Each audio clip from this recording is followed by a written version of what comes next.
Okay, karon po ay October 16, 2024. Ang oras ay 10:53 na ng umaga. Okay guys, may sasabihin lang ako guys. Importante ito. Importante. Okay? Pinaka-importante ito guys. Lalaki at babae, makinig kayo. Totoo lang guys, ako isang taong mahirap, may kapansanan, pero kahit may kapansanan ako guys, tuloy pa rin ang buhay. Kahit hindi ako pinapansin ng mga taong mayayaman, kasi mahirap lang ako. Pero kung sa ugali naman guys, kung sa kabutihan man lang, sa puso at kaisipan, kakampi ninyo ako guys.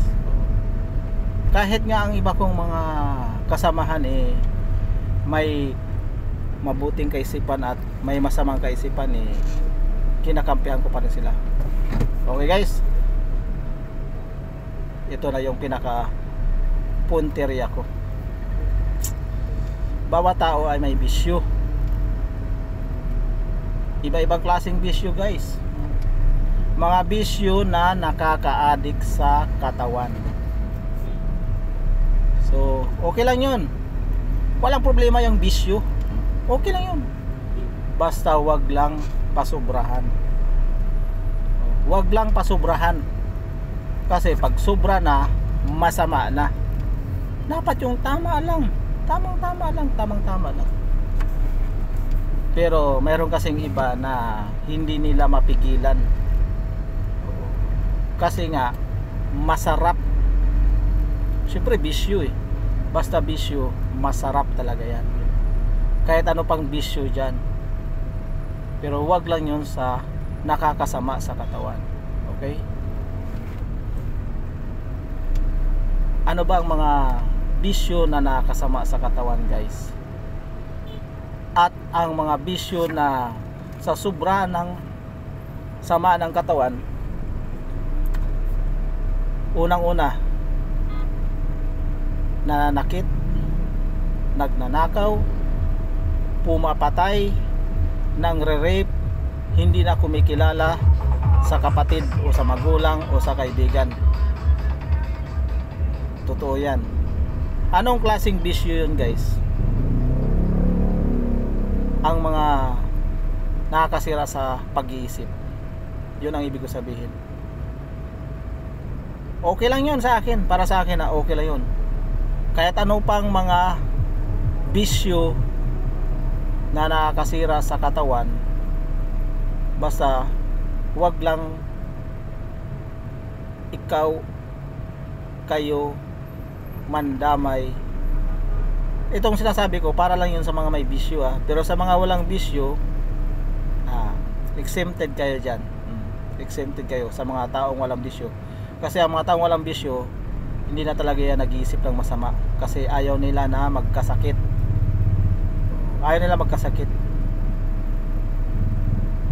Maraming mga paalala sa atin na nakabubuti sa ating katawan, pero hindi pinapansin ng ibang tao.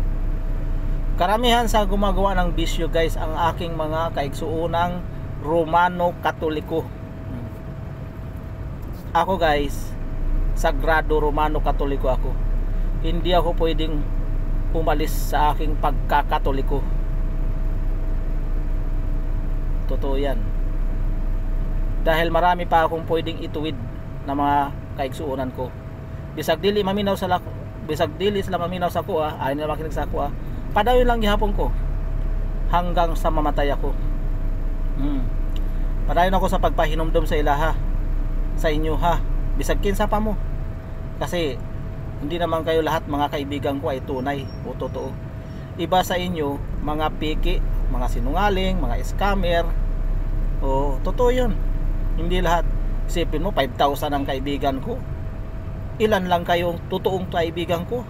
Ilan lang kayo ang tunay, tapat? Kung sino yung mga nagla-like sa akin,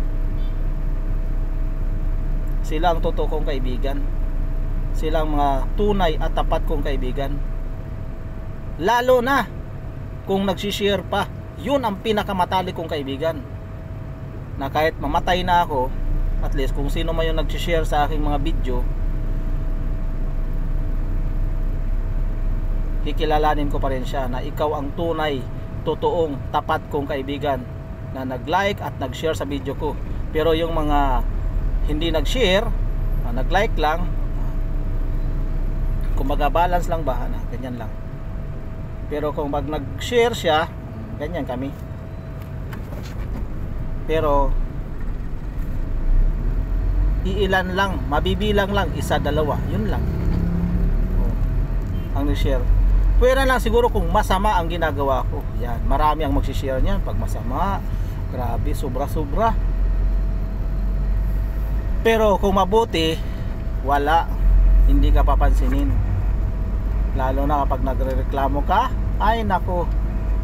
Lalo na kung sa katotohanan o sa kamaturan, nako, magagalit pa sila sa iyo. Pero kadalasan ng mga nagagalit, mga kaigsuunan kung Romano Katoliko. Ang mga born again, bihira lang ang mga magalit dyan. Mas nakakaintindi pa sila sa sitwasyon. Yun lang muna guys ang masasabi ko sa inyo. Okay? Basta lahat ng mga may bisyo dyan, kung maaari, gamitin nyo sa mabuting paraan o kaisipan. At anong bisyo pa yan dyan? Sugal, sigarilyo, shabu, sabong, inom, Karakrus. Karakrus, ganyan yan eh. Kasi masama yan eh. Pero kung mabuti, ganyan. Yan ang mabuti. Pero pag masama, ganyan, baliktad. Sige lang. Yun lang guys ang masasabi ko sa inyo. Maraming, naka-record ba? Okay, salamat sa inyong panonood. Saludo ko sa inyong mga may mabuting kaisipan, kayong mga taong walang bisyo at nag-iisip ng mabuti sa inyong kapwa. Tumutulong sa kapwa na nangangailangan. Depende yun sa pagtulong guys ha. Depende yun.